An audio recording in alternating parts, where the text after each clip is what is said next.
அனைவருக்கும் அன்பான இனிய வணக்கம். வாழ்க வையகம், வாழ்க வளமுடன். குரு வாழ்க, குருவே துணை. இன்றைய வகுப்பில் நாம் பார்க்க இருக்கக்கூடிய பாடப்பகுதி இக்கால இலக்கியம், புதினங்கள், நாவல்கள் என்றும் வழங்கப்படுகிற புதின இலக்கியங்கள்.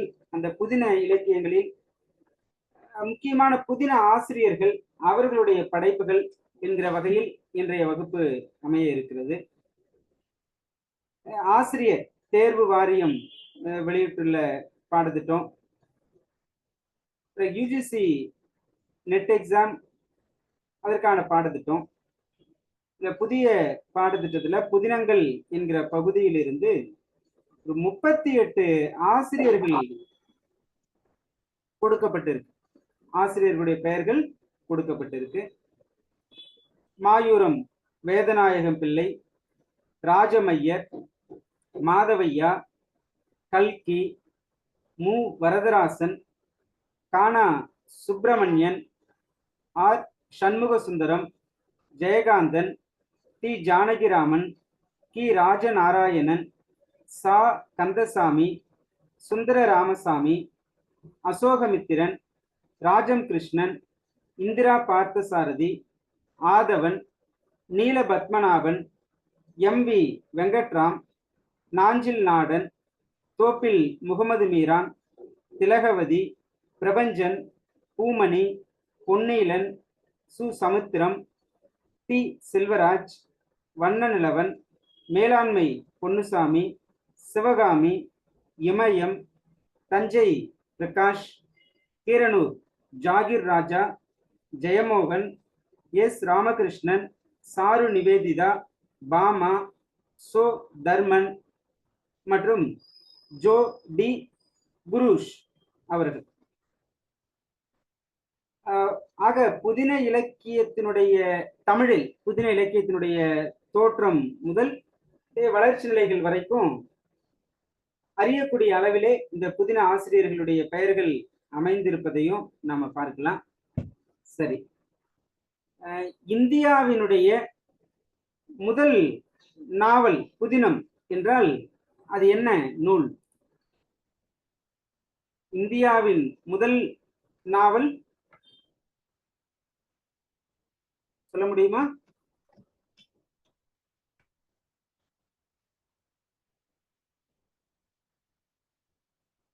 தமிழின் முதல் நாவல்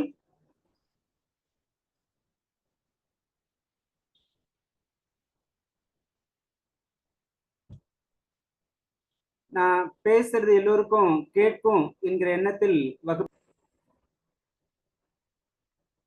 நான் பேசுவது உங்களுக்கெல்லாம் கேட்குது இல்லையா?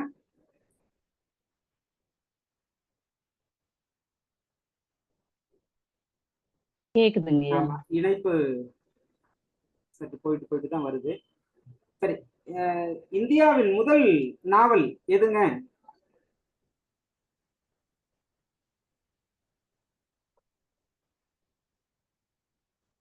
தமிழின் முதல் புதினம் பிரதாப முதலியார் சரித்திரம். ஆண்டு 1887. நல்லா பாருங்க சார், 1876. 76ஆ?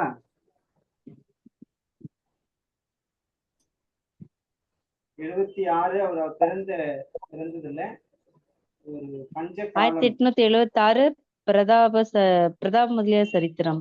1887 79 மட்டும் முடிவு பண்ணுங்க, உறுதிப்படுத்துங்க. சரி, இந்தியாவின் முதல் நாவல் துர்கேச நந்தினி. எழுதிக்கோங்க, துர்கேச நந்தினி இந்தியாவின் முதல் நாவல். எழுதியவர் பங்கிம் சந்திர சட்டர்ஜி. பங்கிம் சந்திர சட்டர்ஜி.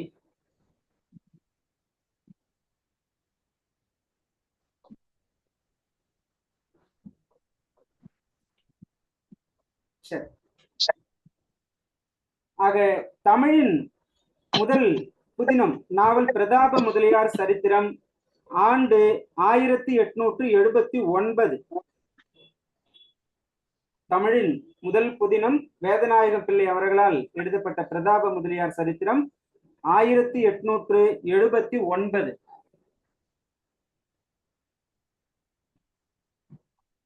இந்த நாவல் சிற்பியோட இலக்கிய வரலாறுல 1876 தான் கொடுத்திருக்காங்க ஐயா. நான் ஒரு 2-3 நூல்கள் பார்வையிட்டு கொடுக்குறேன். மற்றவர்கள் நீங்க பார்த்த நூல்கள்ல என்ன ஆண்டு இருக்குன்னு கொஞ்சம் உறுதிப்படுத்துங்க. என்கிட்ட 2 இலக்கிய வரலாறு வச்சிருக்கேங்க ஐயா. அதுல 2லயுமே இருங்க. ஆசிரியர் யாருமா? சார் சிற்பி ஐயா இதுலயும் அவங்க 1876 தான் கொடுத்திருக்காங்க.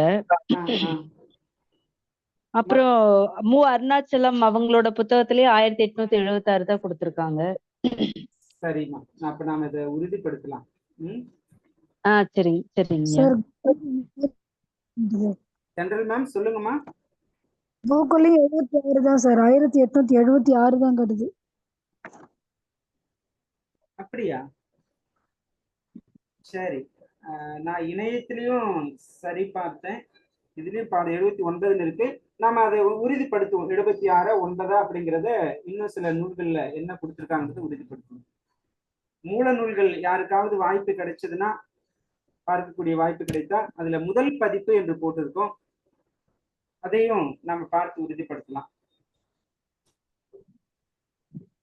சரி,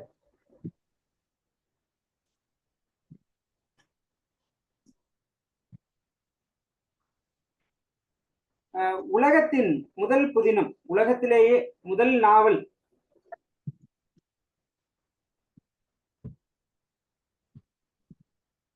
கெஞ்சி கதை என்று. கெஞ்சி கதை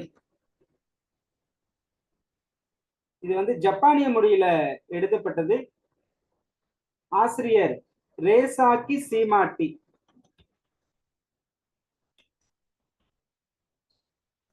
ரேசாக்கி சீமாட்டி உலகின் முதல் நாவல் இது. ஆங்கிலத்தில் எழுதப்பட்ட முதல் நாவல், ஆங்கில முதல் நாவல்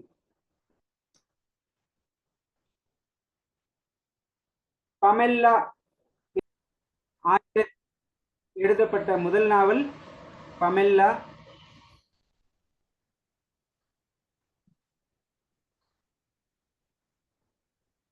இந்த நூலை எழுதியவர் ரிச்சர்ட்சன்.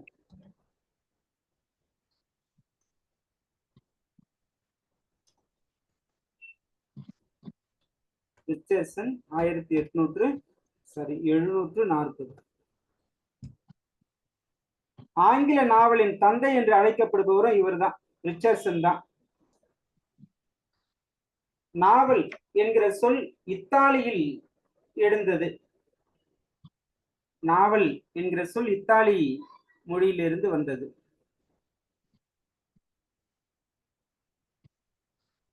சரி, பொதுவாகவே நாவலின் தந்தை என்று அழைக்கப்படுபவர், நாவலின் தந்தை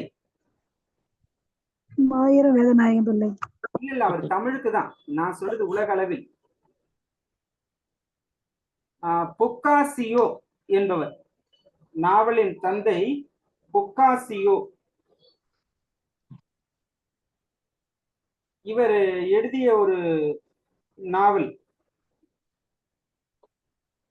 டெகாமெரன் என்று.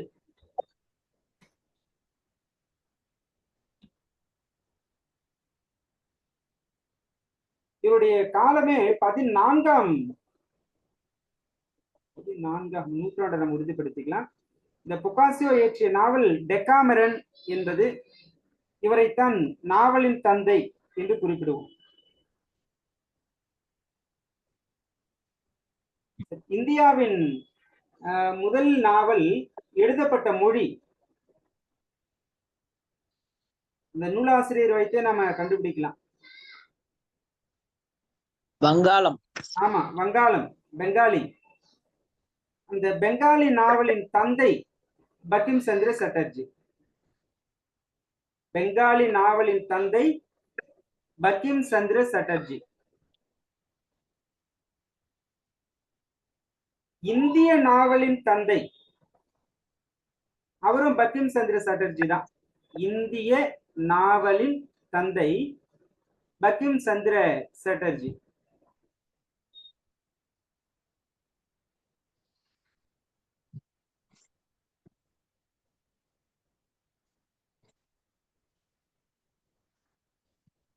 இந்த துர்கேச நந்தினி சொன்ன இல்லைங்களா, முதல் நாவல், இந்தியாவின் முதல் நாவல் என்று. அது எழுதப்பட்ட, அது வெளியிடப்பட்ட ஆண்டு 1865.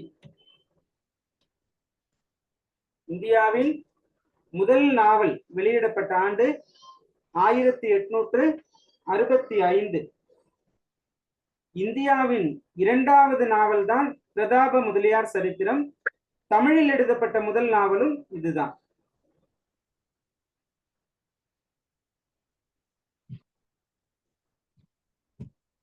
ஆக இந்திய அளவிலே முதல் நாவல், இரண்டாவது நாவல், முதல் நாவல் வங்காளம், இரண்டாவது நாவல் தமிழ். இந்தியாவின் மூன்றாவது நாவல் அதான் புதினம். இது தெலுங்கு மொழியில எழுதப்பட்ட ஒரு புதினம், இந்தியாவின் மூன்றாவது புதினம். என்ன நூல் என்றால் ராஜகேர சரித்திரடு. படிக்காம தூங்குறிய தூங்குறிய தூங்குறிய. யாரு?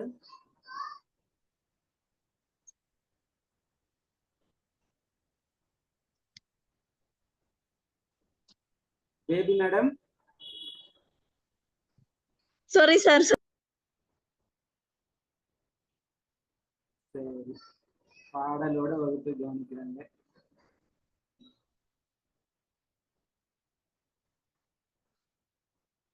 சரி, இந்தியாவின் மூன்றாவது புதினம் ராஜகேர சரித்திரடு 1880. ஆசிரியர் கந்துபுரி வீரேசலிங்கம்.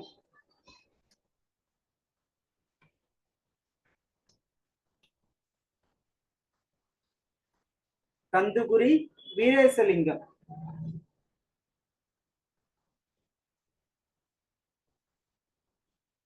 தமிழ் நாவலின் தந்தை என்று அழைக்கப்படுபவர் அவர்தான் வேதநாயகம் பிள்ளை. தமிழ் நாவலின் தந்தை வேதநாயகம் பிள்ளை.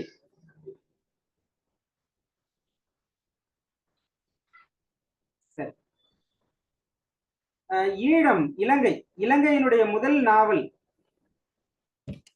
சொல்ல முடியுங்களா? ஈழத்தின் முதல் நாவல் சார் மோகனாங்கி. இல்ல, என்ன சொல்றீங்க இப்ப? வேற யாரும் சொன்னீங்க? மோகனாங்கி. சரி சரி, அசன்பே சரித்திரம் என்பது சரி. அசன்பே சரித்திரம், சரித்திரம். ஆமா, சித்தி லெவ்வை மரைக்காய் என்ற முகமது காசிம் மரைக்காய்.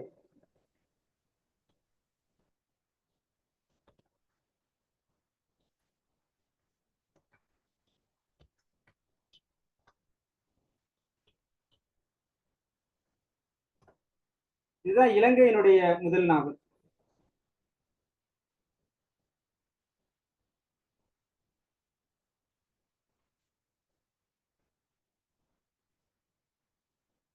சரி,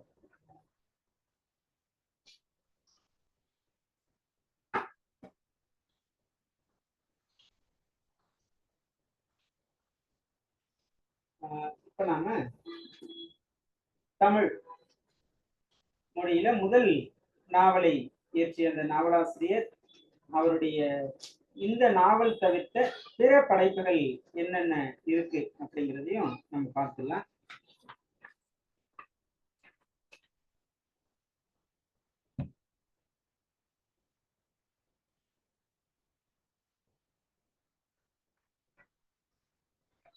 மாயூரம் வேதநாயகம் பிள்ளை அவர்கள்.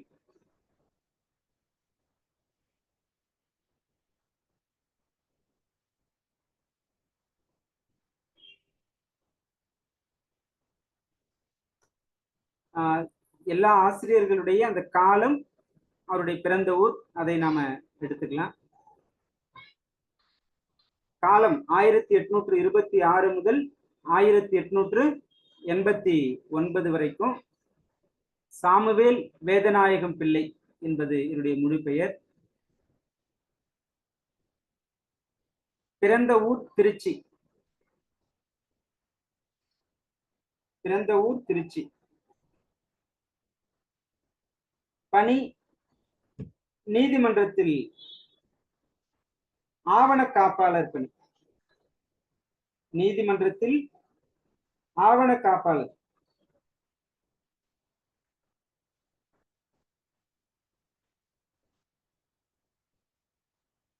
இவர் எழுதிய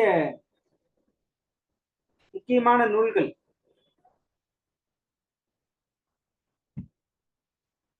மாயூரம், வேதநாயகம் பிள்ளை அவர்களுடைய முக்கியமான நூல்கள். 1860 நீதி நூல் எழுதியிருக்கிறார்.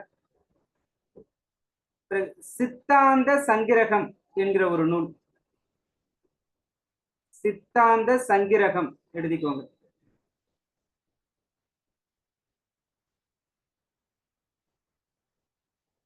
அதாவது ஆங்கிலத்தில் இருந்த சட்ட தீர்ப்புகளை எல்லாம் இவர் தமிழ்ல மொழிபெயர்ப்பு செய்துதான் சித்தாந்த சங்கிரகம் என்று இந்த நூலை படைத்திருக்கிறார்.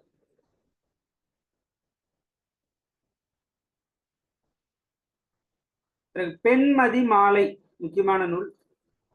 பெண்மதி மாலை பெண்களுக்கு ஏற்ற அந்த அறமுறைகள், நெறிகளை பாடல், கட்டுரை என்கிற வகையில் கூறுகிற நூல் தான் பெண்மதி மாலை. பெண்ணின் பெருமை என்ற நூல் எழுதியவர் திருவிக்கா.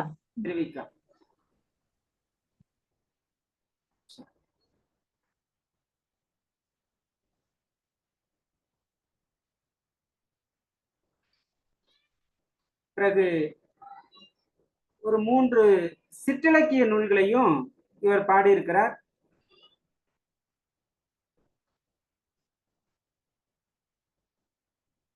திருவருள் அந்தாதி, திருவருள் மாலை, தேவமாதர் அந்தாதி. திருவருள் அந்தாதி, திருவருள் மாலை, தேவமாதர் அந்தாதி.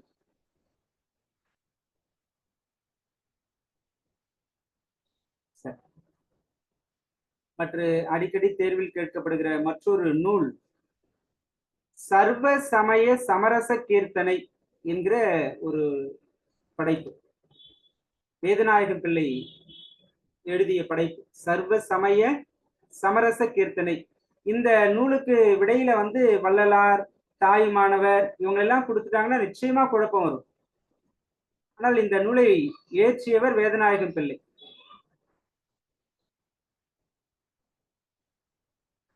பிறகு சத்திய வேத கீர்த்தனை என்று ஒரு நூல் எழுதியிருக்கிறார். சத்திய வேத கீர்த்தனை என்ற ஒரு நூல்.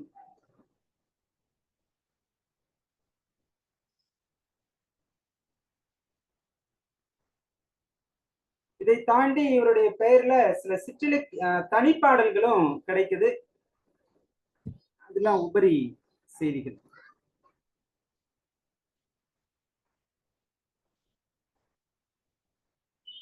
பிறகு இவருடைய பெயர்ல பொம்மை கல்யாணம், பெரிய நாயகி அம்மன் என்கிற நூல்களும் கிடைக்கின்றன.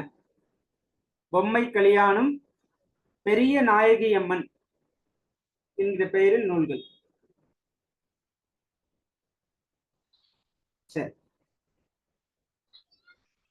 இவருடைய பிரதாப முதலியார் சரித்திரம் அப்படிங்கிறது நல்ல ஒரு கற்பனை கதை.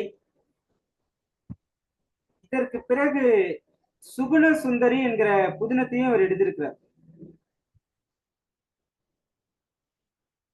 1887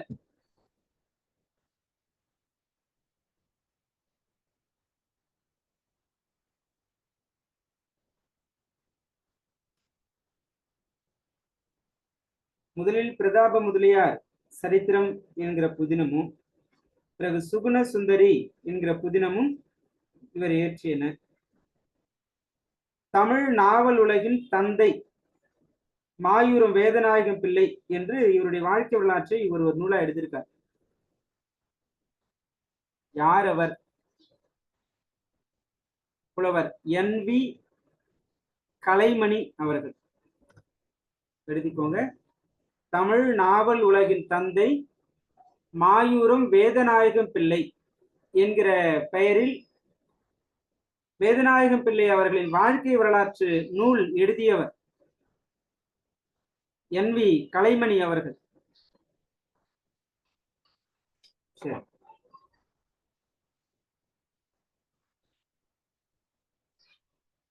ஆக தேர்வு நோக்கில் இவரை பற்றிய முக்கியமான செய்திகள்.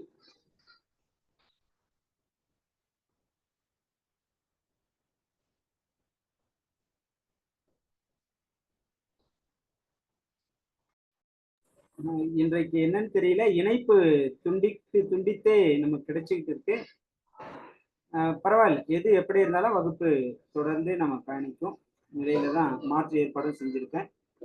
சரி, மாயூரம் வேதநாயகம் பிள்ளை பற்றி மேலும் தகவல்கள் இருந்தால் நீங்க பதிவு செய்யலாம். முக்கியமான தகவல்கள்.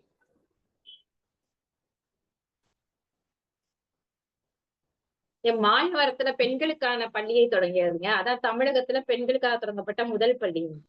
முதல் பள்ளி, பெண்களுக்கான முதல் பள்ளி தொடங்கியது. ஆமா, மாயவரத்துல. சரி.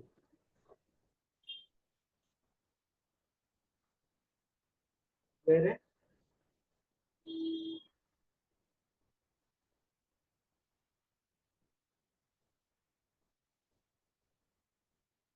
இந்த பிரதாப முதலியார் சரித்திரம் அந்த நூலை பற்றி ஒரு செய்தி பார்க்கணும்னா, அதுல வரக்கூடிய கதை மாந்தர்களே கதை சொல்லக்கூடிய அளவுல அந்த நூல் அமைக்கப்பட்டிருக்கு. அது ஒன்று. அதே நேரம் நீதி பாதி நகைச்சுவை பாதி என்கிற அளவுல நீதியும் நகைச்சுவையும் நிரம்பிய ஒரு நூலாகவே இருக்கு இந்த பிரதாப முதலியார் சரித்திரம். இதுல வலியுறுத்தப்படுகிற செய்தி என்னன்னா, இறைவனிடத்தில் பக்தியும் சமூக வாழ்க்கைக்கு இன்றியமையாத கடமைகளும், இந்த இரண்டு நிலைகள் வலியுறுத்தப்பட்டு இருக்கின்றன. இறை பக்தியும் சமுதாய கடமைகளும், சமூக வாழ்வுக்கான கடமைகள். சரி, இந்த நாவல் என்றாலே கிளைக்கதைகள் உள்ள நிரம்பி இருக்கும். இந்த நாவலிலும் கிளைக்கதைகள் உண்டு. குறிப்பாக நம்ம தேசிய மரபு, குடும்ப வாழ்க்கை, நம்ம தென்னிந்திய மக்களோட பழக்க வழக்கங்கள், இவற்றையெல்லாம் நம்ம உள்ளே கிளைக்கதைகளா பார்க்க முடியும். இதுல குறிப்பிடத்தகுந்த கதாபாத்திரங்கள் தேவைப்பட்டா எடுத்துக்கலாம். பிரதாபர் தான், பிரதாப முதலியார் வரார் இல்லையா, பிரதாபர். பிறகு ஞானாம்பாள்,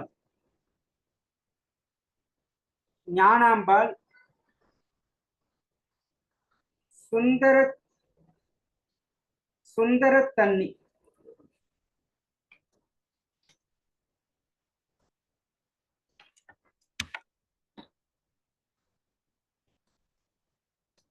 ஞானாம்பாள், சுந்தரத்தண்ணி, ஆண்டிச்சி, இவங்கெல்லாம் முக்கியமான கதாபாத்திரங்கள் பிரதாப முதலியார் சரித்திரத்துல.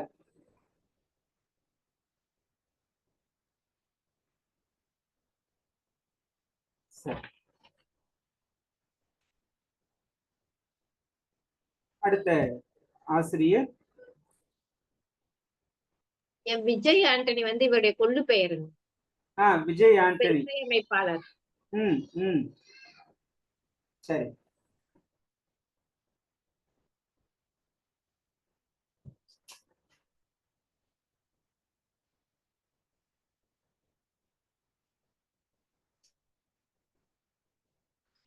வேறு செய்திகள்?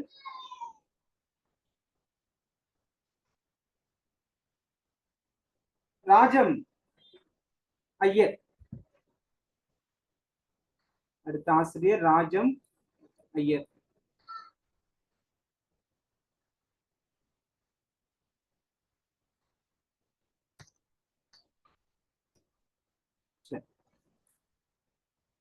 இவருடைய காலம் 1872 முதல் 1898 வரைக்கும் இவருடைய காலம்.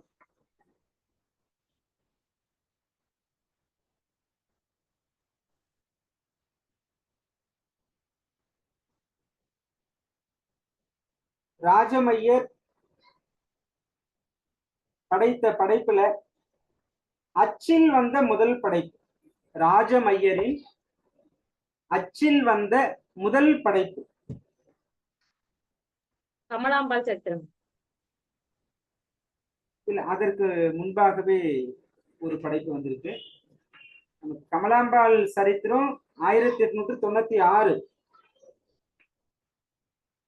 1896 கமலாம்பாள் சரித்திரம். அதற்கு முன்பாகவே இவர் முதல்ல எழுதின நூல் என்ன அப்படின்னா இந்த கட்சி கலம்பகம் என்று ஒரு நூல். கட்சி கலம்பகம் யார் பாடியது?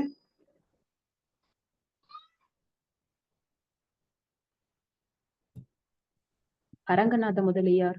ஆமாங்க, அவரே தாங்க. பூண்டி அரங்கநாத முதலியார் இயற்றியதுதான் கட்சி கலம்பகம். அந்த கட்சி கலம்பகத்தோட பாடல்களுக்கு இவர் விளக்க உரை எழுதுகிறார். அந்த விளக்க உரை தான் அச்சில் வந்த இவருடைய முதல் படைப்பு.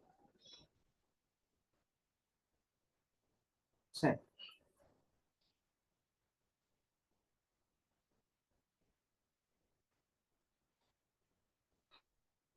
அப்ப இவருக்கு வயசு என்ன அப்படின்னா 17 வயசு. 17 வயதுல ஒரு நூலுக்கு உரை எழுதி அதை பதிப்பிக்கிறார். இதுதான் அச்சில் வந்த இவருடைய முதல் படைப்பு.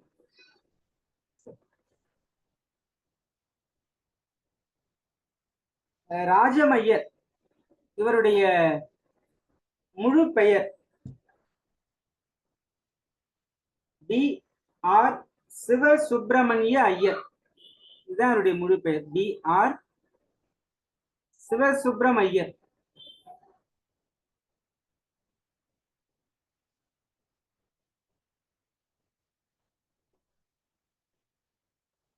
விவசாய குடும்பம். பிறந்தது வத்தலகுண்டு. விவசாய குடும்பம், வத்தலகுண்டு.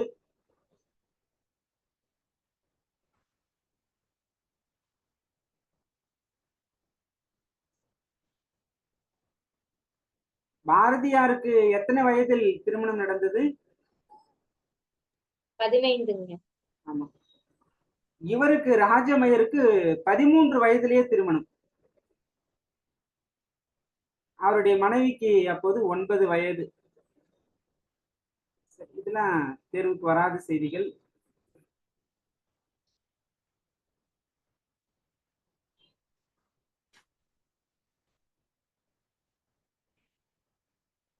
இவருடைய முக்கிய படைப்பு நாம் ஏற்கனவே பார்த்தது கமலாம்பாள் சரித்திரம்.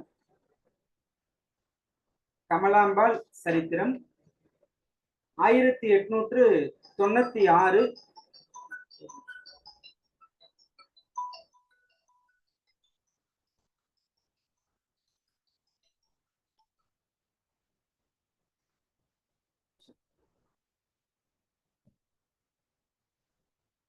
இந்த கமலாம்பாள் சரித்திரத்தை முதல்ல விவேக சிந்தாமணி என்கிற மாத இதழில தான் தொடரா எழுதுறார். இவருக்கு பிறமொழி எழுத்தாளர்களுடைய படைப்புகளையும் படிக்கக்கூடிய ஆர்வம் மிகுதி.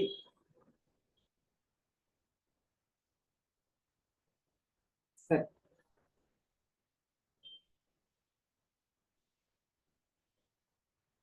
விவேகானந்தர் அவருடைய கொள்கையில் இவருக்கு ஈர்ப்பு அதிகம். ஒரு முறை நேரடியாக அவரை இவர் சந்தித்த செய்தியும் உண்டு. இந்த நூல் பற்றி அவருடைய கருத்தோட்டத்தை நான் வாசிக்கிறேன், நம்ம உள்வாங்கிக்கலாம். இவ் உலகில் உழன்று தவிக்கும் ஓர் அமைதியற்ற ஆன்மா பல கஷ்டங்களை அனுபவித்து இறுதியில் நிர்மலமான ஓர் இன்ப நிலையையே அடைந்ததை விவரிப்பதே இந்த கிரந்தத்தின் முக்கிய நோக்கம். அதான் இந்த நூலோட முக்கிய நோக்கம் என்று அந்த நாவலை, இதற்காகத்தான் இந்த நாவலை எழுதுவதாகவும் கமலாம்பாள் சரித்திரம் என்கிற படைப்புல ராஜம் ஐயர் அவர்கள் குறிப்பிட்டிருக்காங்க.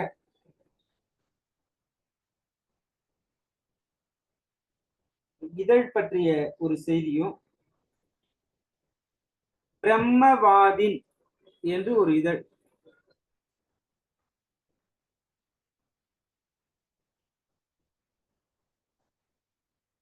பிரம்மவாதின் இந்த இதழை தொடங்கியவர் யார் என்றால் விவேகானந்தரின் சீடராக இருந்த அலசிங்க பெருமாள்.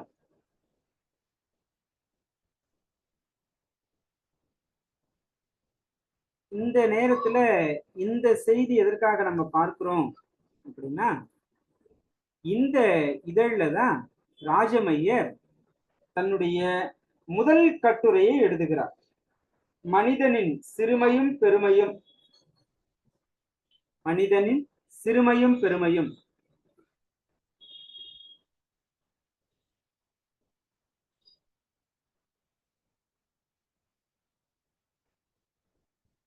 ராஜமையர் எழுதிய முதல் கட்டுரை.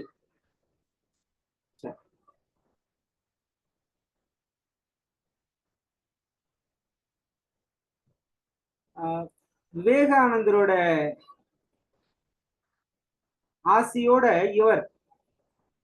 அவர் தொடங்கிய ஒரு இதழுக்கு ஆசிரியராகவும் பணியாற்றி இருக்கிறார். அந்த இதழ் தான் பிரபுத்த பாரதா.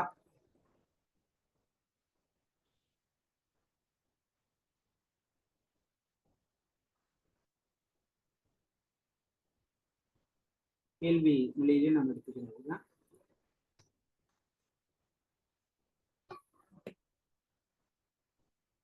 விவேகானந்தருடைய அனுமதியோடு ஆசியோடு தொடங்கப்பட்ட இதழ் பிரபுத்த பாரதா என்கிற ஆங்கில இதழ்.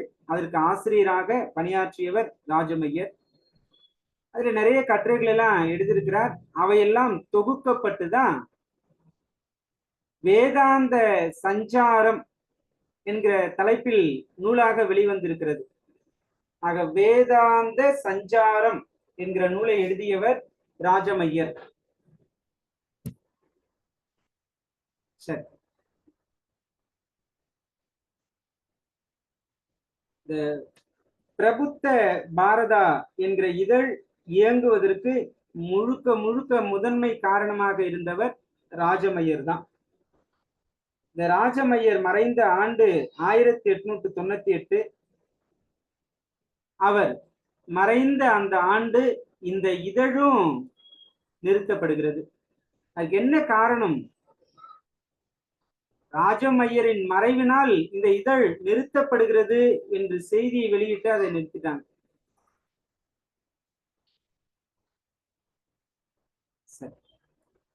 ராஜமையர் பற்றிய வாழ்க்கை வரலாறு, ராஜமையர் சரிதை என்று ஒரு நபர் எழுதியிருக்கிறார்.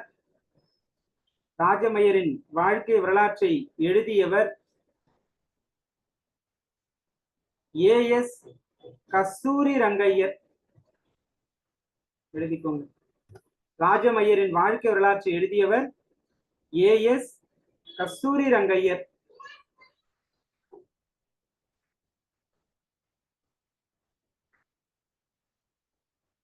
சரி,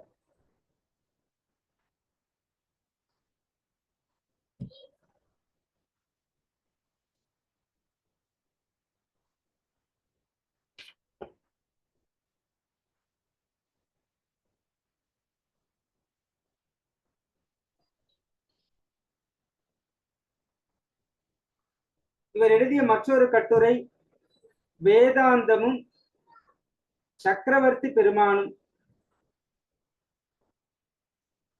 எழுதிக்கோங்க. இவர் எழுதிய மற்றொரு கட்டுரை ராஜமையர் எழுதினது. வேதாந்தமும் சக்கரவர்த்தி பெருமானும்.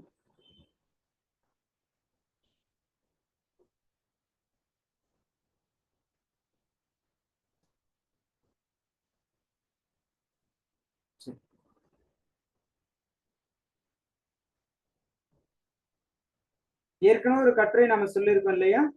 இவர் எழுதின கட்டுரை, அந்த கட்டுரையினுடைய பெயர் மனிதனின் சிறுமையும் பெருமையும் பெருமையும் என்ற ஒரு கட்டுரை. வேதாந்தமும் சக்கரவர்த்தி பெருமானும் என்கிற கட்டுரை. இவர் ஒரு இதழில எழுதின அந்த கட்டுரையினுடைய தொகுப்பா ஒரு நூல் வந்தது என்பதை நாம் பார்த்தோம். அது வேதாந்த சஞ்சாரம், முக்கியமான படைப்பு அது, வேதாந்த சஞ்சாரம் என்று.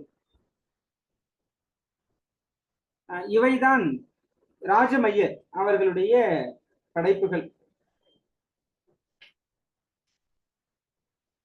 இவரை பற்றிய உங்களுடைய கருத்துக்கள்?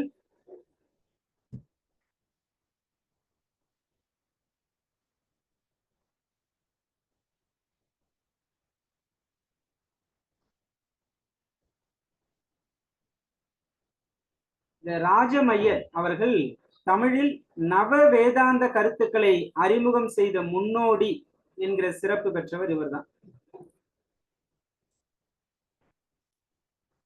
தமிழில் நவ வேதாந்த கருத்துக்களை அறிமுகம் செய்த முன்னோடி ராஜமையர்.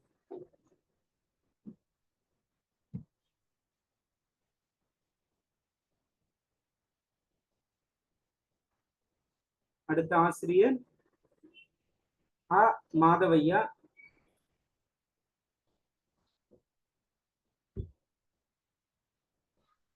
மாதவையா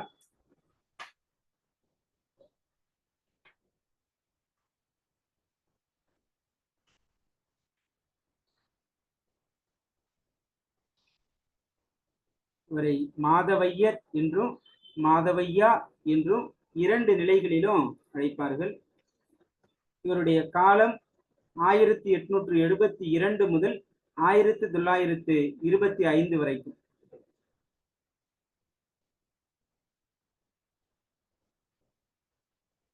இவருடைய மாதவையா அவருடைய முக்கியமான படைப்பு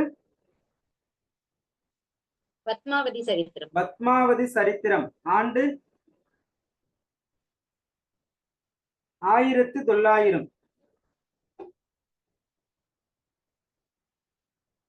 1898 என்றும் சில இடத்துல இருக்கு. இந்த மதுசா நூல்ல 1900 என்றுதான் இருக்கு.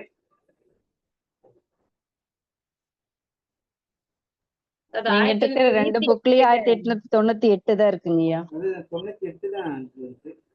98ல முதல் பகுதி வந்திருக்குங்க. 99ல இரண்டாவது பகுதி வந்திருக்கு. மதுசா தமிழிக்கு வரலாறு வச்சிருக்கீங்களா யாராவது கையில? வச்சிருந்தா இந்த பத்மாவதி சரித்திரத்தினுடைய ஆண்டும் பிரதாப முதலியார் சரித்திரம் ஆண்டும் என்ன சொல்லியிருக்காருன்றத பாருங்க. சரி, இவருடைய ஊர் திருநெல்வேலி பெருங்குளம். திருநெல்வேலி பெருங்குளம் ஊர்.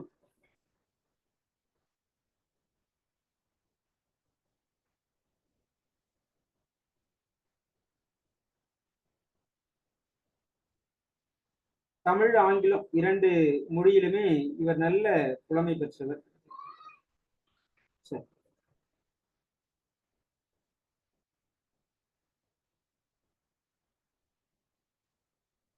இவருடைய முக்கியமான படைப்புகள்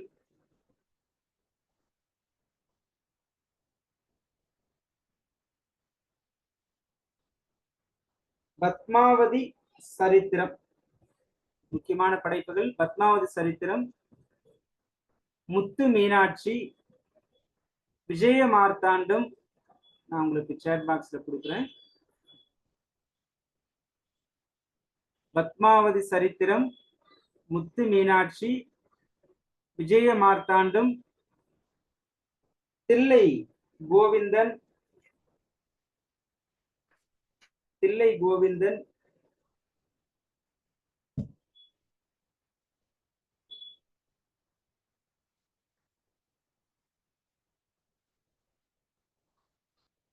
பிறகு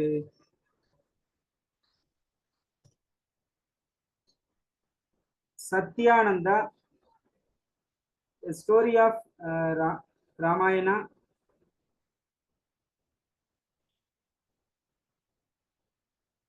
கிளாரிந்தா, ஆங்கில நூல்களையும் எழுதியிருக்காரு. இந்த 1928லயே பத்மாவதி சரித்திரம் 3வது பாகம் முற்று பெறாத நிலையிலே வந்திருக்கு பாருங்க. சரி, இவருடைய சிறுகதைகள்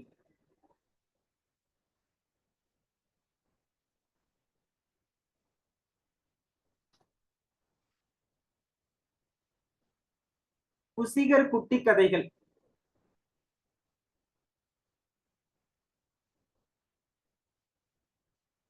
குசிகர் குட்டி கதைகள், குசிகாஸ் ஷார்ட் ஸ்டோரிஸ்.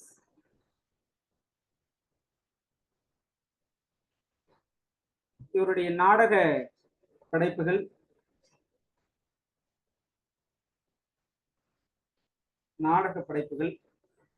மாதவையா அவருடையது.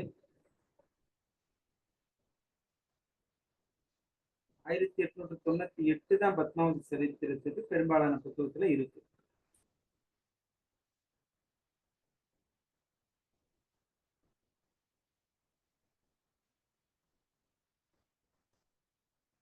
உதயலன் என்னும் கொற்கை செங்கலவன், திருமலை சேதுபதி, மணிமேகலை துறவு. இந்த பகுதி கேட்ட மாதிரி இருக்கு. மணிமேகலை துறவு, ராஜ மார்த்தாண்டம், பாரிஸ்டர் பஞ்சநதம்.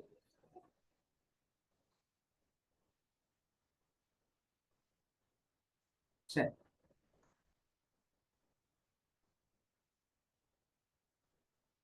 இவருடைய கவிதைகள்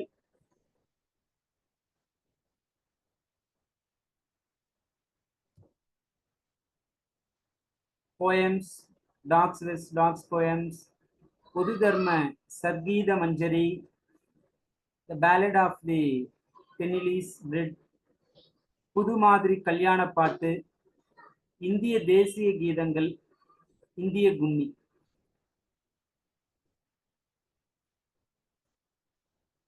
இவருடைய கட்டுரைகள்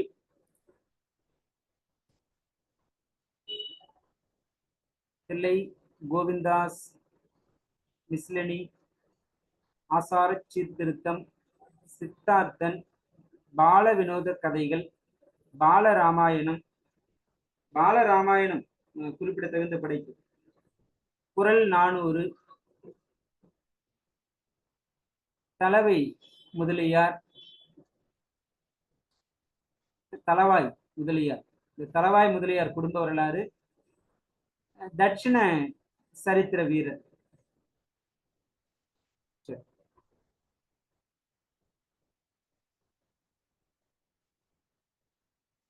இவருடைய படைப்புகள்லாம் பஞ்சாமிர்தம் என்கிற இதழிலையும் வந்திருக்கு. பிறகு சென்னை கிறித்துவ கல்லூரி நடத்தின அந்த இதழிலும் வெளிவந்திருக்கு. மாதவையா அந்த பஞ்சாமிர்தம் இதழ் இவர் தொடங்கியது. மாதவையா நடத்திய இதழ் பஞ்சாமிர்தம் 1924. இவருக்கு ஒரு புனைப்பெயர் இருக்குங்க, கோணகோபாலன். கோணகோபாலன் என்கிற புனைப்பெயரில் எழுதியவர்.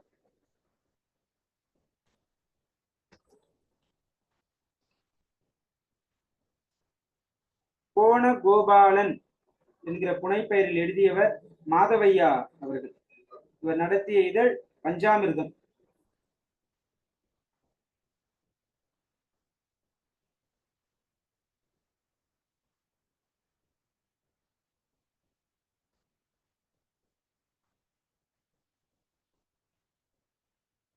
இவரை தமிழ்நாட்டின் தாக்கரே என்று அழைப்பார்கள். அழைத்தவர் கைலாசபதி. தமிழ்நாட்டின் தாக்கரே.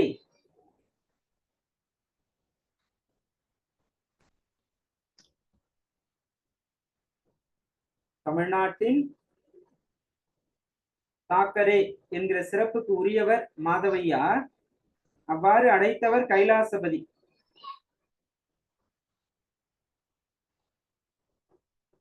சரி, அடுத்த இவரை பற்றிய மேலும் தகவல்கள் இருந்தா நீங்க வெளிப்படுத்தலாம். இவர் எழுதிய முதல் சரித்திரம் அந்த சாவித்திரி சரித்திரம் தான் 2வது நாவலா வர வேண்டியதுங்க. ஆனா அது 1892 எழுதப்பட்டாலும் 1903 தான் முதல் முறையா அச்சிடப்பட்டது. அதனால அது 3வது இதா போயிருக்கு. சரி,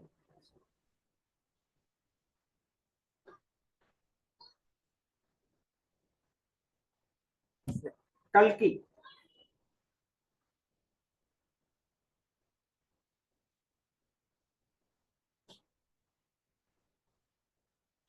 ரா கிருஷ்ணமூர்த்தி. கல்கி அவருடைய முழு பெயராக பார்க்கிறோம். ரா கிருஷ்ணமூர்த்தி 1899 முதல் 1954 வரைக்கும்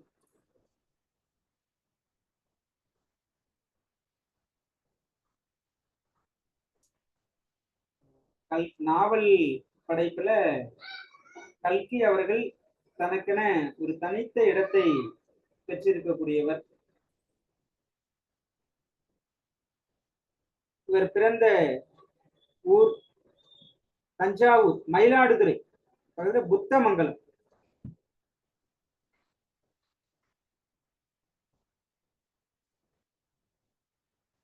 சுருக்கமா குறிச்சு வச்சுக்கலாம். மயிலாடுதுறை அருகில் புத்தமங்கலம்.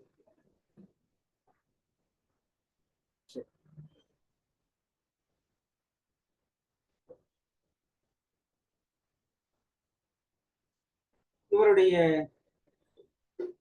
முக்கியமான படைப்புகள் பொன்னியின் செல்வன், ம் ம் சிவகாமியின் சபதம். இவருடைய புனை பெயருங்க? அலையோசை. இல்ல, புனை பெயர். புனை பெயர் தான் கல்கி ஐயா. ரா கிருஷ்ணமூர்த்தி இயற்பெயர். புரியுது புரியுது. இதை தாண்டியும் அவர் மற்றொரு பெயர்லையும் படைப்புகளை எழுதியிருக்கிறார். அதுதான் தேனி என்கிற பெயர். தேனி என்கிற பெயர்லையும் இந்த உலக அரசியல் செய்திகளை எல்லாம் திரட்டி எழுதியிருக்காருங்க. இதுவும் இவருக்குரிய பெயர் தான்.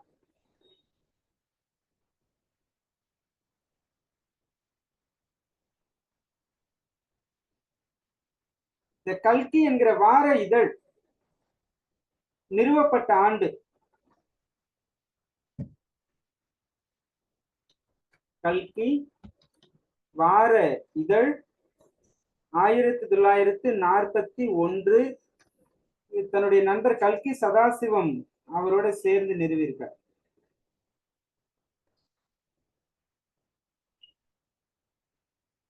சரி,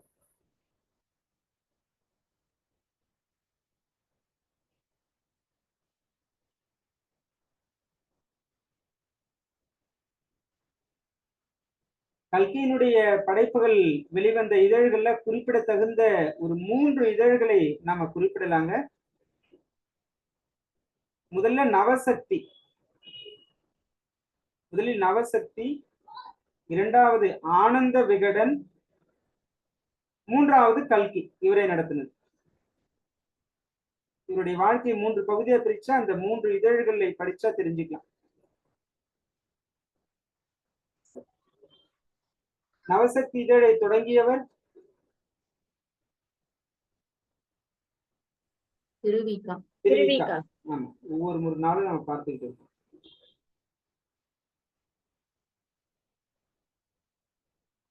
கல்கி வெளியிட்ட முதல் புனைகதை நூல், கல்கி வெளியிட்ட முதல் புனைகதை நூல் எது?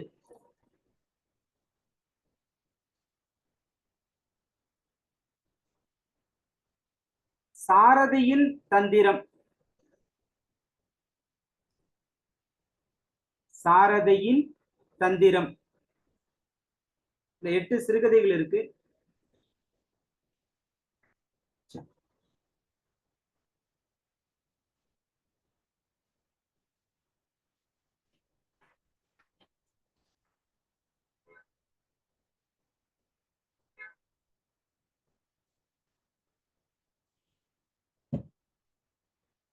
கல்கி அவர்களுக்கு சாகித்ய அகாதமி விருது பெற்று தந்த நூல் அலையோசை.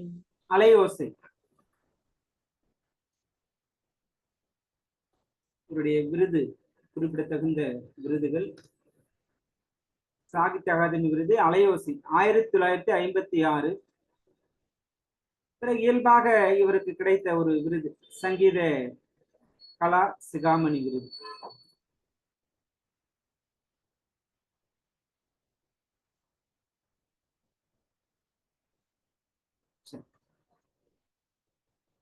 கல்கியினுடைய வாழ்க்கை வரலாற்றை பொன்னியின் புதல்வர் என்ற பெயர்ல ஒருத்தர் எழுதியிருக்காருங்க. மீனாட்சி சுந்தரம் அவர்கள் கல்கியின் வாழ்க்கை வரலாற்றை பொன்னியின் புதல்வர் என்ற பெயரில் எழுதியவர் மீனாட்சி சுந்தரம். அவரை சுந்தா என்று அழைப்பாங்க சுருக்கமா.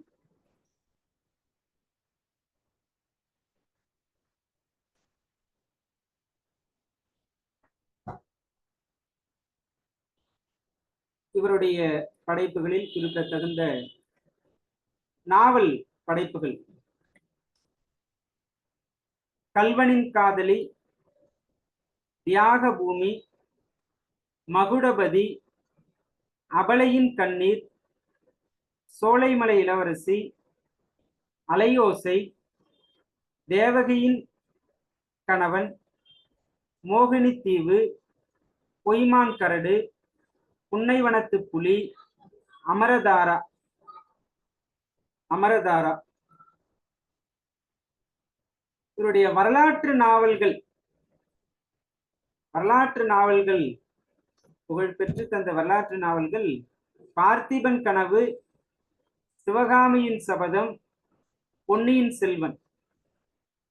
பொன்னியின் செல்வன்னா பாருங்க 4 ஆண்டுகளா எடுத்திருக்கார்.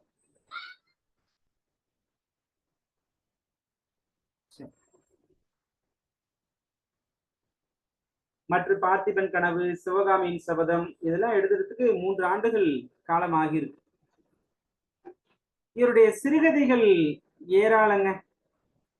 75 சிறுகதைகளை இவர் படைத்திருக்கிறார். 75 பெயர்கள் உண்டு. தகவல்கள் நான் கொடுக்கிறேன்.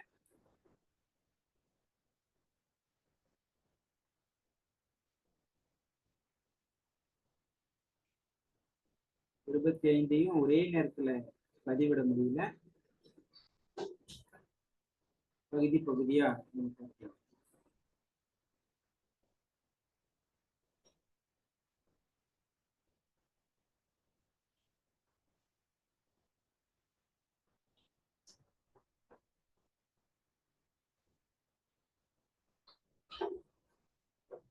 அது எழுதிக்கோங்க. ஸ்கிரீன்ஷாட் கூட எடுத்துக்கலாம்.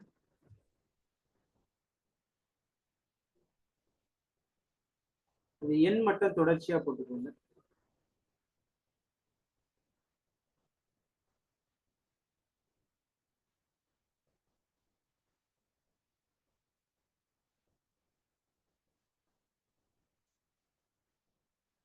இருபத்தைந்து 25 நம்ம கொடுத்திருக்கோம். 75 சிறுகதைகள்.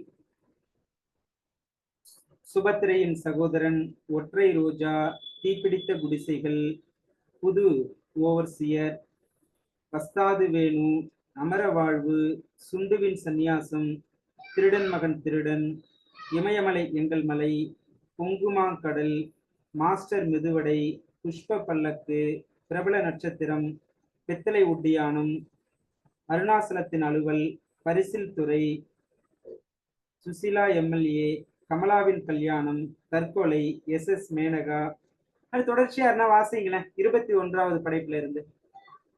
இல்ல இன்னும் 5 படிச்சிடறேன், அடுத்து 25 ஒருத்தர் படிங்க. சாரதியின் தந்திரம், கவர்னர் விஜயம், நவம்பர், 9 குழி நிலம், புன்னை வனத்து புலி. அடுத்த 25 வாசிங்க.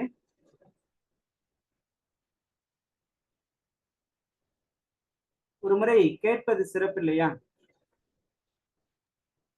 திருவழுந்தூர் சிவக்கொழுந்து,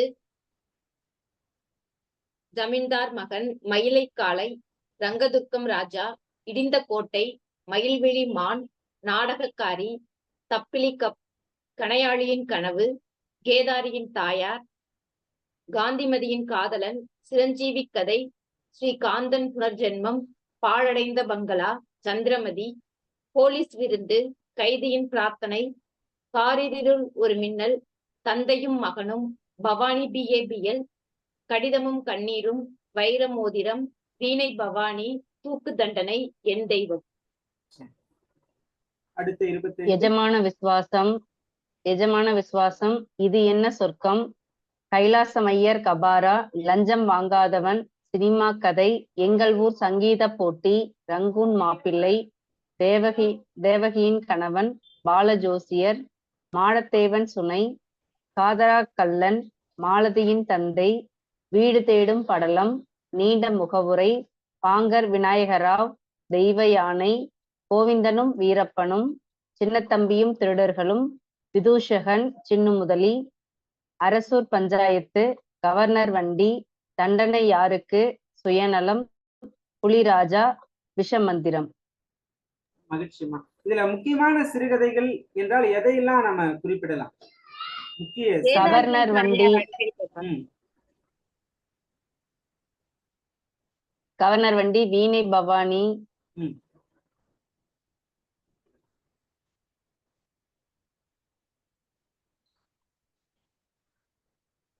கணையாளியின் கனவு,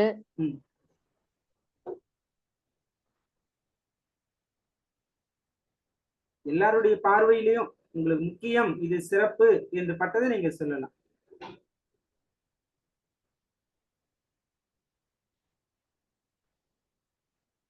அந்த வரிசை என்னோட சொன்னீங்கன்னா குறிச்சுக்கிறது அவங்களுக்கு எளிமையா இருக்கும் மற்றவங்களுக்கு.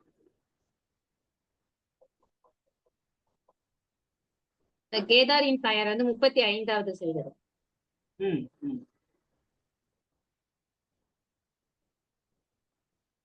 ஆனா கடந்த கால பல்வேறு அரசு போட்டித் தேர்வுகள்ல இந்த சிறுகதைகள்ல இருந்து தலைப்புகள் கொடுத்து கேட்டிருக்காங்க. 2வது பள்ளி புத்தகத்திலயும் இருக்கு இல்லையா இது, இந்த சிறுகதைகள்லாம்? குரூப் 4ல நிறைய கேட்டிருக்காங்க. அதான் குரூப் 4ல நிறைய வருது. இவருடைய கட்டுரை தொகுப்பு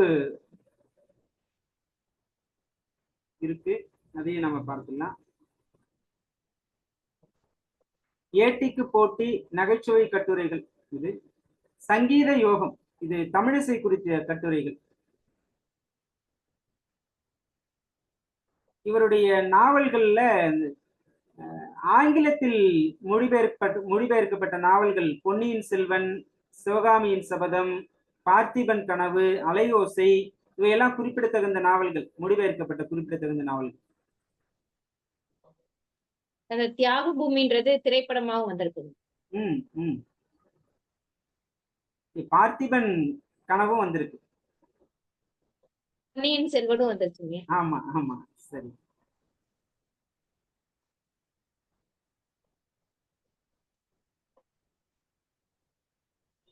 சரி, அடுத்த ஆசிரியர் மு வரதராசனார் அவர்கள்.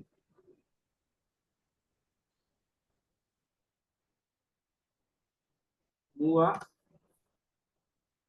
நல்ல தமிழ் ஆளுமை மூவா அவர்கள். இவருடைய படைப்புகளும் ஏராளம்.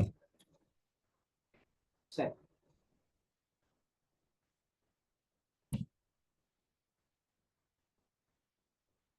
இவர் பிறந்தது வாலாஜாபேட்டை, வடற்காடு மாவட்டம். வாலாஜாபேட்டை இப்ப ராணிப்பேட்டை மாவட்டமா இருக்கு. இந்த வாலாஜாபேட்டை அருகில வேலம் என்கிற ஊர்.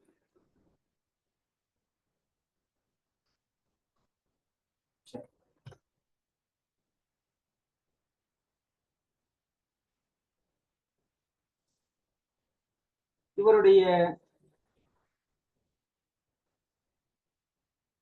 பச்சையப்பன் கல்லூரியில தமிழாசிரியரா பணியாற்றியவர் மூவா அவர்கள்.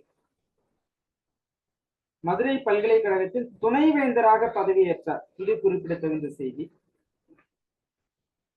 மூவா அவர்கள் துணைவேந்தராக பணியாற்றிய பல்கலைக்கழகம் மதுரை பல்கலைக்கழகம், மதுரை காமராசர் பல்கலைக்கழகம். காமராசர் பல்கலைக்கழகம். அந்த காமராசர் பல்கலைக்கழகத்துல அஞ்சல் முறை கல்வியை அறிமுகம் செய்தவர் மூவா அவர்கள் துணைவேந்தரா இருக்கும்போது.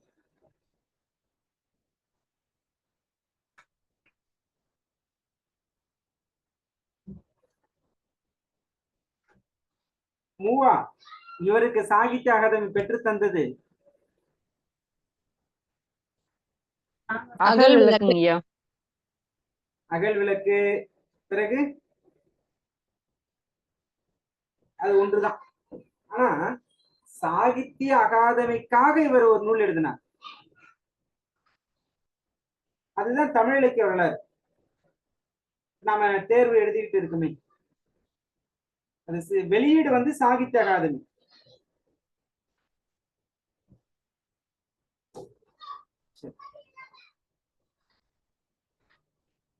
சங்க இலக்கியத்தில் இயற்கை இவருடைய ஆய்வு. ஆமாங்க, முனைவர் பட்ட ஆய்வு சங்க இலக்கியத்தில் இயற்கை. படைப்புகளை பார்க்கலாம். மூவா அவர்களுடைய முதலில் சிறுவர் நூல்கள்.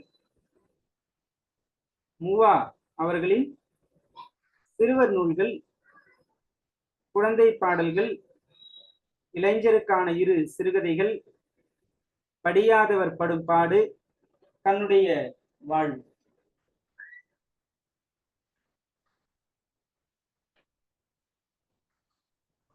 சரி, அடுத்து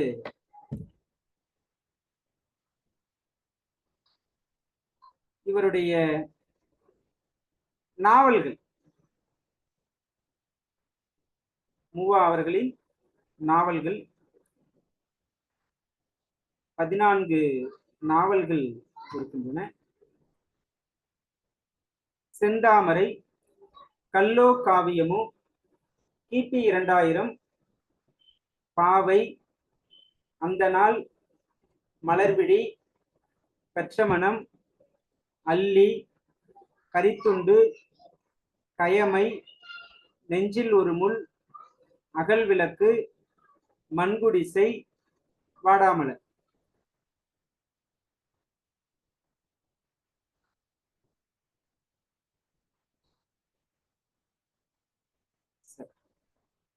பிறகு சிறுகதை.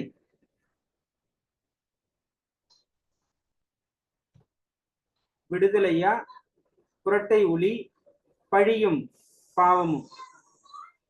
நாடக படைப்புகளையும் கொடுத்திருக்காரு. பச்சையப்பர், 3 நாடகங்கள், காதல் இங்கே, மனச்சான்று. கடித இலக்கியத்திலும் தன்னுடைய பங்களிப்பை கொடுத்திருக்கிறார். அன்னைக்கு, தம்பிக்கு, தங்கைக்கு, நண்பருக்கு, டாக்டர் மூவாவின் கடித இலக்கியம்.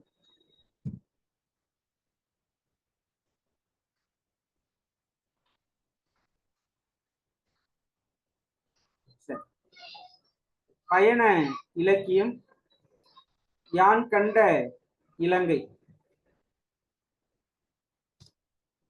யான் கண்ட இலங்கை. அறிஞர் சிலரின் வாழ்க்கை வரலாற்றையும் இவர் எழுதியிருக்கிறார். அறிஞர் பெர்னாட் ஷா, காந்தி எண்ணல், கவிஞர் தாகூர், திருவிக்கா. அறிஞர் பெர்னாட் ஷா, காந்தி எண்ணல், தாகூர், திருவிக்கா. இவருடைய திறனாய்வு நூல்கள் பல கல்வி நிலையங்கள்ல பாடப்பகுதியாக அமைக்கப்பட்டிருக்கிற சிறந்த நூல்கள். இலக்கிய ஆராய்ச்சி, இலக்கிய திறன், இலக்கிய மரபு, இலக்கிய காட்சிகள், இவையெல்லாம் திறனாய்வு நூல்கள். இலக்கிய ஆய்வு நூல்கள் என்று சொன்னா நிறைய எழுதியிருக்காரு அவரு. இதை ஒரு கூடுதலா நாம எடுத்துக்கலாம். இலக்கிய ஆய்வு நூல்கள் என்றாலும் இதுல இருந்து சில நூல் பெயர்களை எல்லாம் தேர்வுல கேட்கிறாங்க.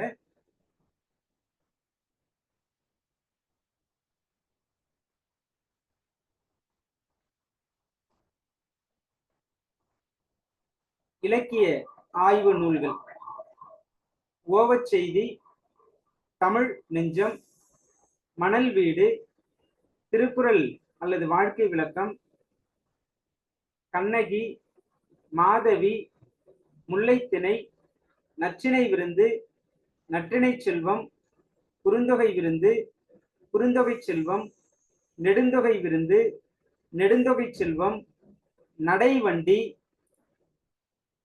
பொங்குதேர் வாழ்க்கை, புலவர் கண்ணீர், இளங்கோ அடிகள், குரல் காட்டும் காதலர், தாயுமானவர், மூவாவின் கட்டுரைகள் 2 பகுதிகளா வெளிவந்திருக்கு. உரை என்று பார்க்கிற போது மூவா திருக்குறள் தெளிவுரை. இதோட சிறப்புலாம் நம்ம சொல்லி தெரிய வேண்டியதில்லை, அதை குறிச்சுக்கோங்க. கையடக்க பதிப்பிலே தலை சிறந்த ஒரு பதிப்பா எல்லோரும் பயன்படுத்தக்கூடிய ஒரு நூல். அது 100க்கும் மேற்பட்ட பதிப்பா வந்துருக்கு. ஆமா ஆமா.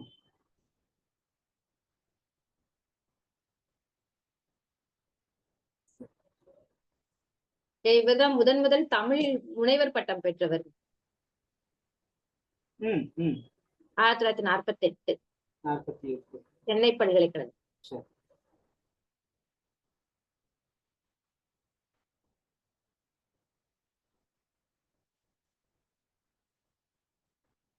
சென்னை பல்கலைக்கழகத்துல தமிழ்துறை தலைவராகவும் பணி செய்திருக்கிறார்.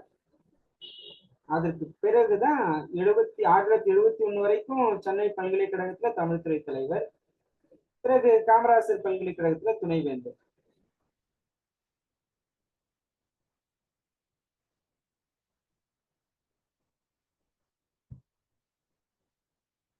அடுத்த படைப்புகள் இவருடைய சிந்தனை கட்டுரைகள்.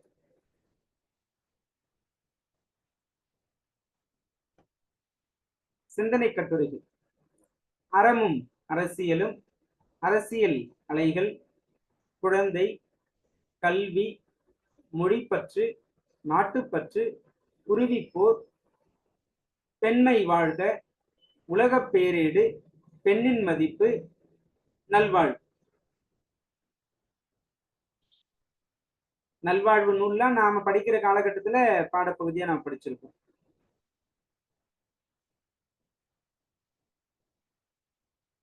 மொழி பற்றி, மொழியியல் பற்றிய படைப்புகளையும் இவர் கொடுத்திருக்காருங்க.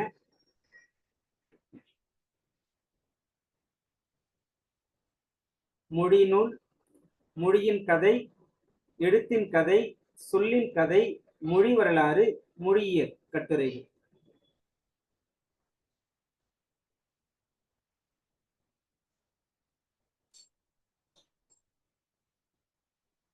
ஆங்கிலத்திலும் 2 நூல்களை எழுதியிருக்கிறார்.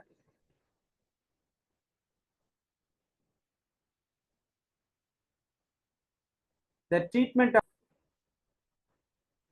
ஆக ஆங்கில படைப்புகள் 2ம் கொடுத்திருக்காருங்க. இவரை பற்றிய மேலும் தகவல்கள், முக்கிய செய்திகள் என்கிற வகையில் இருந்தா நீங்க பதிவிடலாம்.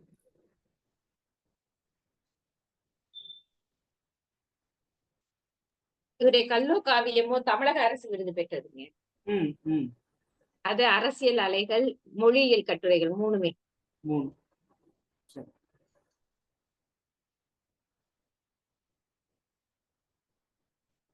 இவருடைய மாணவர் தான் பேராசிரியர் இரா மோகன் ஐயர்.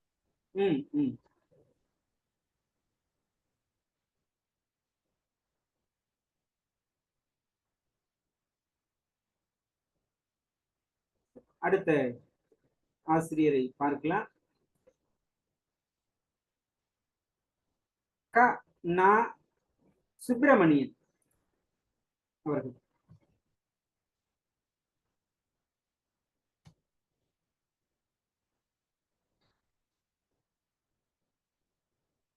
ஆயிரத்தி 1912 முதல் 1988 இடைப்பட்ட காலத்தில் வாழ்ந்தவர்.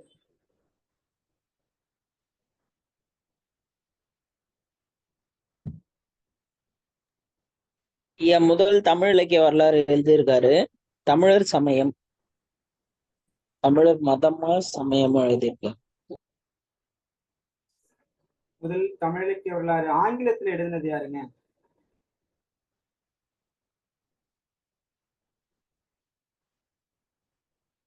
தமிழ் இலக்கிய வரலாற்றை முதலில் ஆங்கிலத்தில் எழுதியவர் எம்.எஸ். பூர்ணலிங்கம் பிள்ளை. எம்.எஸ். பூர்ணலிங்கம் பிள்ளை. சரி, இவருடைய படைப்புகளை எல்லாம் நாம பார்க்க போறோம், வரிசையா நம்ம பார்க்க போறோம்.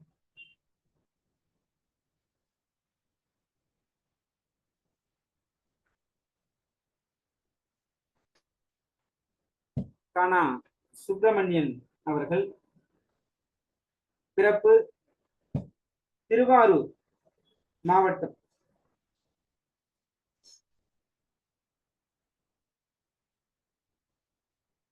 திருவாரூர் மாவட்டம்.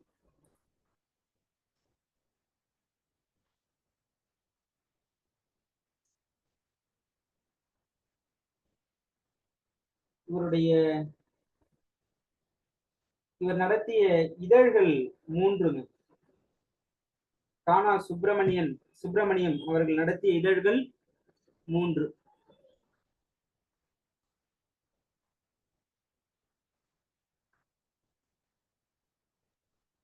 என்னென்ன இதழ்? ராமபாணம் இலக்கிய வட்டம், முன்றில் சூறாவளி. முன்றில் யாருடைய இதழ்? கானாசுவோடதான். அவர் தான் மயன், நம்ம ஏற்கனவே கவிதையில பார்த்தோம். சூறாவளி, சந்திரோதயம், இலக்கிய வட்டம் எல்லாமே கானாசுவோடதான். ஆமா. அப்போ படைப்புகள் மீண்டும் நேரம் கூடுதலா எடுத்துரும். இவரை பற்றி மீண்டும் அதே படைப்புகளை தான் நம்ம பார்க்க போறோம். மயன் என்கிற பெயர்ல நம்ம இவரை பார்த்திருக்கிறதுனால அடுத்த தலைப்புக்குள்ள நம்ம பயணிக்கலாம். இவருடைய சாகித்ய அகாதமி விருது பெற்ற நூல் இலக்கியத்துக்கு ஒரு இழக்கம். இலக்கியத்துக்கு ஒரு இயக்கம்.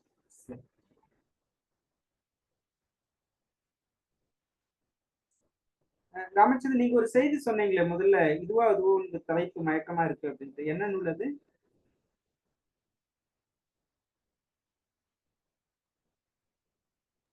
தமிழர் சமயமா தமிழர் மதமா ஏதோ ஒரு நூல் எழுதியிருக்காருங்க.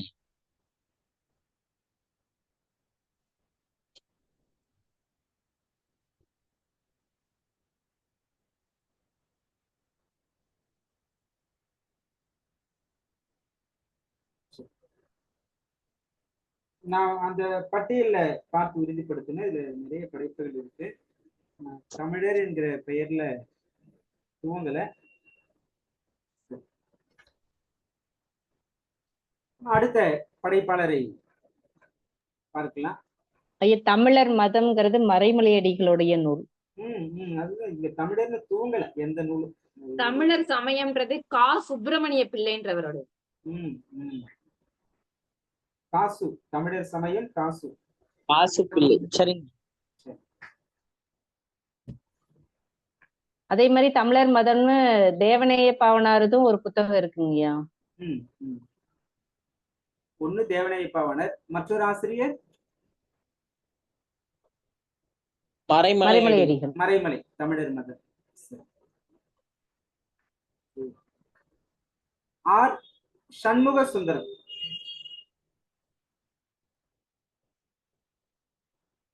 ஆர் சண்முக சுந்தரம்.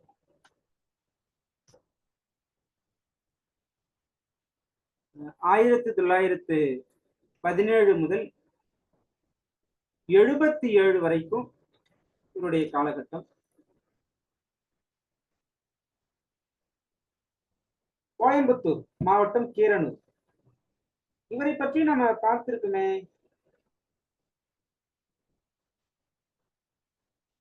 பார்த்திருக்குமா கடந்த பகுதிகளில்?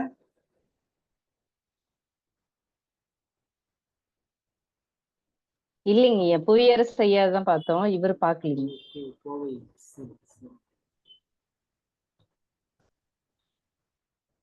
கோவை மாவட்டம் கீரனூர். இது தற்போது திருப்பூர் மாவட்டத்தின் ஒரு பகுதியாக இருக்கு.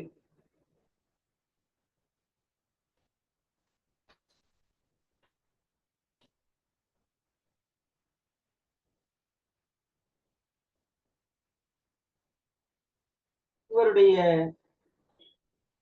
முக்கியமான படைப்புகளை, ஒட்டுமொத்த படைப்புகளை பார்த்துருவோம். பிறகு அதுல இருக்கக்கூடிய முக்கிய படைப்புகளை நம்ம பார்க்கலாம். இவருடைய நாவல்கள் சண்முக சுந்தரம் அவருடைய நாவல்கள்,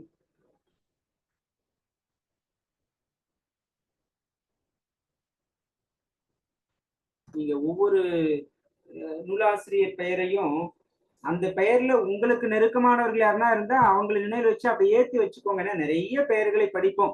போட்டித் தேர்வுன்னு வரும்போது எது யாருடையது என்று கடைசி நேரத்துல குழப்பம் வரும்.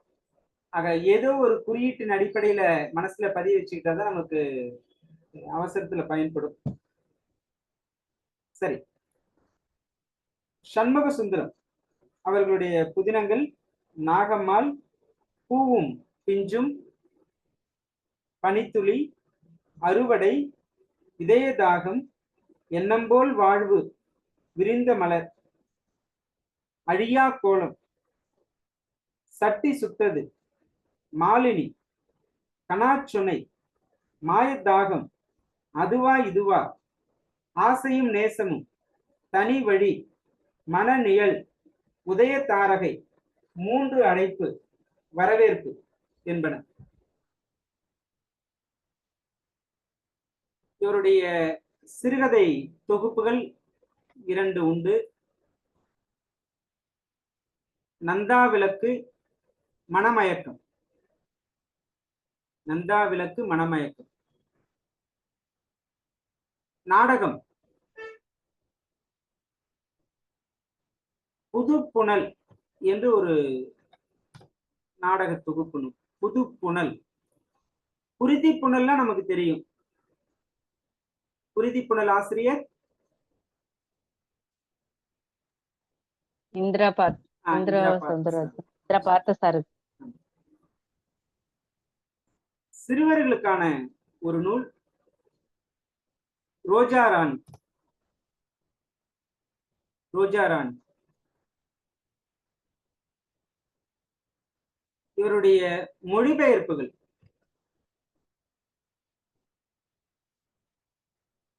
பதேர், பாஞ்சாலி, கவி, சந்திரநாத், பாடகி, அபலையின் கண்ணீர், இது குறிப்பிடத்தகுந்த படைப்பு. தூய உள்ளம், இந்திய மொழி கதைகள்.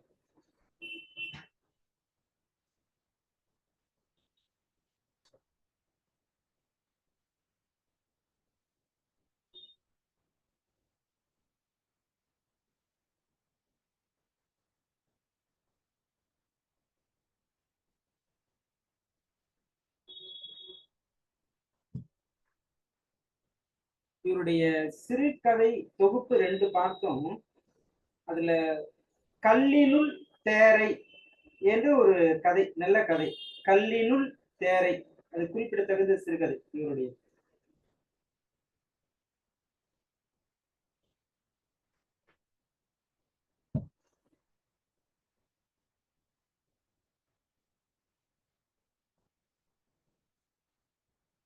மற்ற இவரை பற்றி நிறைய முனைவர் பட்ட ஆய்வுகள்லாம் வந்திருக்குங்க.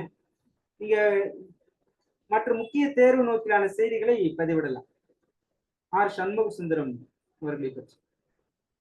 இலக்கிய சிற்பிகள் வரிசையில இவரை பற்றி சிற்பி பாலசுப்ரமணியம் எழுதியிருக்காரு. சண்முக சுந்தரத்தை பற்றி சிற்பி எடுத்திருக்கார். ஆமாங்க.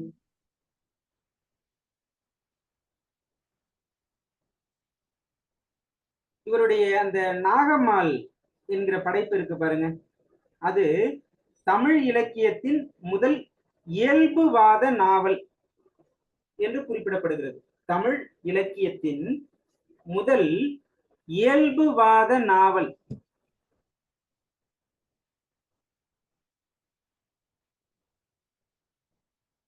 திறனாய்வாளர்கள்லாம் குறிப்பிடுகிற செய்தி.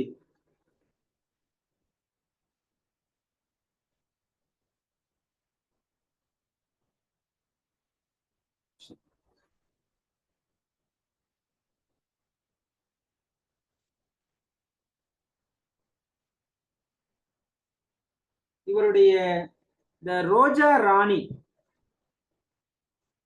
ராணி என்கிற சிறுவர் நூல் நல்ல பிரசித்தி பெற்ற ஒரு நூல். 9 சிறுகதைகளை கொண்ட தொகுப்பு அது. இவர் சில புனைப்பெயரில எழுதியிருக்கார். சில ஒரு புனைப்பெயர்ல ஆலோலம்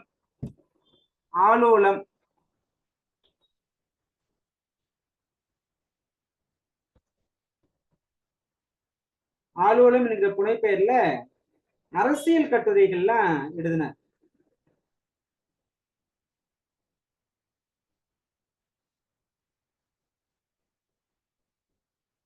நாவல்கள்ல ஏற்கனவே நம்ம சொல்லியிருக்கோம், இவருடைய முதல் நாவல் என்பது நாகம்மாள் தான். பிறகு சட்டி சுட்டது, அழியா கோலம், இவை குறிப்பிடத்தகுந்த நாவல்கள். சட்டி சுட்டது, அழியா கோலம்.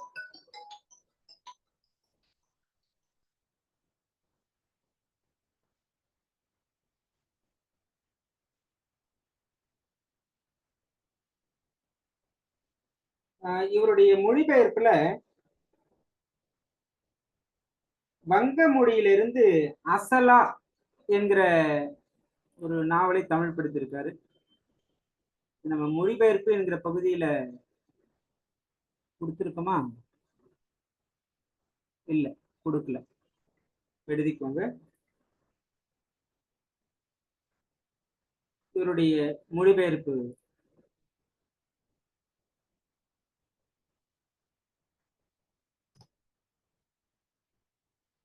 சரத் சந்திரர் எழுதிய அசலா என்ற நாவலை வங்கத்திலிருந்து மொழியாக்கம் செய்திருக்கிறார்.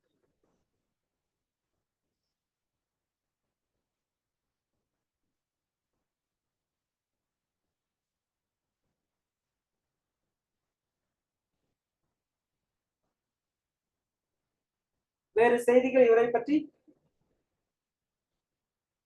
இவருடைய சகோதரர் திருஞான சம்பந்தன்றவருங்க. இருவரும் சேர்ந்து வசந்தம்ன்ற இதழை நடத்திட்டாங்க. வசந்தம். ஆமாங்க. அதோட புதுமலர் நிலையம்ன்ற ஒரு பதிப்பகம் மூலமாவும்